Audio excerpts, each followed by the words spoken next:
wanted to shift gears a little bit, and we got to look at an interesting guy that hit the transfer portal. Oklahoma sent out 2 offers yesterday, and that's going to be an Amari Sabb and his brother, who is Keon Sabb.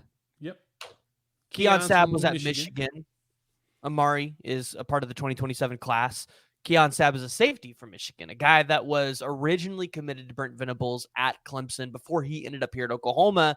And there has been a lot of back and forth on the Twitters and the internet about should Oklahoma take Keon Sabb as a safety with how loaded that room already is. And you and I were talking about this in the green room, and, I'll hand it off to you here in a second. But that room is currently next year consists of Peyton Bowen, Billy Bowman.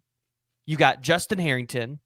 You have Robert Spears Jennings. You have Michael Boganowski, Jaden Hardy, Michael Patterson McDonald, Reggie Powers. I mean, I know we talked about it, but Makari Vickers was recruited as a safety. Now he might be moving to the corner spot, but I look at it and say, hey, that room's really stacked. Maybe you don't need him. You think a little different. So tell me why you think Oklahoma needs Keon Sabb. So one problem we ran into a little bit last year was health, right? We ran into health issues at the safety spot, and we saw a lot of Key Lawrence who transferred out to Ole Miss. We saw, Justin Harrington got hurt. So you only had McCullough basically as your cheetah, which kind of a hybrid linebacker, safety, and edge, depending on what you want them to do. And so because we saw so many injuries from Robert Spears Jennings as well as Peyton Bowen, Bowen didn't play half the season because of some sort of lingering injury problem. It's much better to have a veteran presence so that the young players can grasp the actual playbook, right? And so Keon Sabb, one big thing about him is he was committed to Clemson. And then Brent Venables got the Oklahoma job. Then he decommitted. Then he put up his top 4, and then he did his commitment on early signing day and he went to Michigan. But he was going to Clemson if Brent Venables was there. That tells you everything you need to know about why Oklahoma's probably pursuing him, as well as his 2 younger brothers. Not only are the younger brothers talented, but Keon's wanted that Venables wanted. He had him on his defense, and he said that he was going to Clemson if Venables was there. And so since Venables took the job at Oklahoma, and we know Venables' rule about recruiting players that he had committed at Clemson, he refuses to do it. I bet you Keon reached out and Venables was like, nah, I can't take you. I just can't do it. And it's like, dog, what are you doing? Like, put it to you like this. We talked about this a little bit in Green Room about how other teams do things, how stuff do stuff. I know people are mad that Oklahoma went 6-7 the first year, 10-3 second season, right? We should have had 10 wins both seasons. And we could have if Venables had taken the players that said they wanted to follow him to Oklahoma. But Venables did not want to be hypocritical and have the opportunity to say disparaging things about the former regime, taking people with them, and then he do the exact same thing. He doesn't think it's right. I totally understand that. And everybody says they want him to do things right here, do it the right way and win the right way and build a sustainable winner similar to the way Saban did things there at Alabama. Well, that's kind of the hardships you run into if you want that to happen, is what he did, is telling kids that was committed to one school saying, "Now you can't come here." Now, granted, Jaren Kanak said, "I don't care what you say. I'm going to walk on because I would prefer to go closer to home than further." And then he had no choice but to take him because he wasn't really fully committed to Clemson yet, right? So you run into rare situations like that, but overall, I think Sabb is looking at Venables and saying, "Man, I could come there and." I'm not saying I'm not saying he'd start, but he'd get some rotation. And remember, most of the players that we're talking about outside of Spears, Jennings, Bowen, and Bowman, they're all young. Harrington, we're still waiting on the waiver. I anticipate he's going to get it, but he'll probably play more of a linebacker-ish role. But having an additional veteran to go out there to play with the younger guys, can't beat that, especially for 2 more years. We were excited about Billy Bowman coming back. We ain't complain about that, right? So, because then you can have Bowen and Robert Spears Jennings with Sabb coming in right behind him. There's a lot of options. So, but I'd say he'd be a great pickup to have And it gives the young players like the Reggie Powers, like the Jaden Hardys, the Michael Boganowskis, you get those young safeties opportunity to truly grasp the playbook and be prepared to go out there and play at their best ability. You're not just thrust them in there, which we did a lot of last year. Coach Miguel Chavis tweeted it out. On the defensive side, we had over 4,000 snaps. I think it's like 4,200 snaps of players that were freshmen, redshirt freshmen, or sophomores. So basically only 2 years or less of college football experience they played. We played a lot of young players. Something about. Yeah. Now, you said something in the green room earlier about what Zach Alley might want to do. That would actually kind of pull me onto your side about wanting Keon Sabb here at Oklahoma.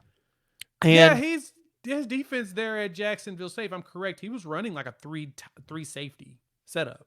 So if you got 3 safeties out there, you need bodies to be able to do it. Now, the good thing for us is we've got a few safeties that play like linebacker, right? They play as good as a line. They play like they hit like linebackers, but they can move their hips and run and do other stuff. That's something that you can. That's something I can definitely see happening from Alley when it comes to his defense of playing 3 safeties. He does that. Oh my God, that'd be great. Yeah, and then not only that, you get a guy that has produced at a high level, right? So if you pull him out of the transfer portal, he had 28 total tackles. He had 14 solos. He was a guy that was a part of a championship-winning Michigan team. He had 2 interceptions on the year, and he's 6'2", 200 pounds as a safety. Really good frame, long arms, which is, again, why you seen him had 2 safeties this past year. So you get Keon Sabb in there. Yeah, he might not be a starter this year competing with the Billy Bowman and the Robert Spears Jennings. He might not even be taking Peyton Bowen's spot, but he's going to be a guy that, hey, if you have a Robert Spears Jennings who gets hurt because he's had injury problems in the past, he's a guy that's going to be able to come in there and you're probably not going to really fill a gap, right? You're not going to feel like you're missing somebody there. Right. He's going to be able to come in and instantly be able to make an impact. So when you told me about the Zach Alley thing, I was like, it makes a little bit more sense now. I would be curious, though, to see, I know we're over scholarships, how many more guys Oklahoma loses. And if you bring Keon Sabb in, are you able to retain everybody in that room, or does somebody in that DB room decide, you know what, it's getting a little too deep here. I might have just fallen on the depth chart once again. I'm going to go ahead and portal out and find another place. That's kind of what I would be watching if you bring in a guy like Keon Sabb, because we talked about that when Caleb Downs at the portal, and everybody was like, we need to go get Caleb Downs. Although Oklahoma was not probably in contention for Caleb Downs, if you brought a guy like Caleb Downs in, you were probably losing 2 guys in that room. No, you're right. And I would love for us to go after a dude like that. But he was Ohio State bound if he didn't. Yeah. I mean, he was looking at Ohio State when he was going through his recruiting anyway. But yeah, we have the opportunity to go after good players that you can leverage. The hardest ones to go after are the ones that everybody else wants to, right? That's where you gotta. And everybody's going to want Keon Sabb. I believe he's already got offers from Alabama and Oregon. And Oregon would be a team that, hey, they can utilize him right now. They have an immediate need there. So Oregon's a school that you got to watch out for. But yeah, if you go out there and you get Keon Sabb, you might be in the driver's seat for one of his younger brothers, like an Amari Sabb. So we'll have to keep an eye on this one. It's something a little interesting to look out for. But Jay, where can everybody find you at now that you're back?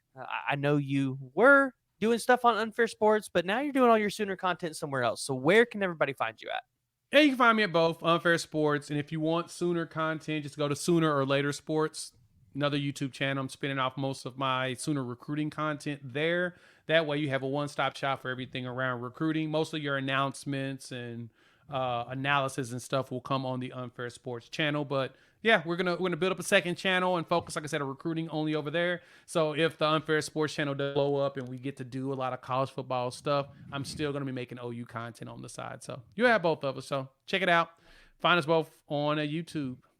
Yeah, we need to hurry up and get you to 1,000 subscribers on that channel because you're not. I know I'm at there like yet. 500 and something, but 30 days we're at 500, which is good. Now I just got to dump more content out, and then I think we'll be able to get ourselves to about 1,000 and make the magic happen. All right. Well, as always, Jay, I appreciate you coming on. And guys, if you haven't already, make sure you hit that like and you hit the subscribe button. YouTube will want you guys to tune into one of the videos below. So make sure you tune into one of those. Give me your thoughts. And we'll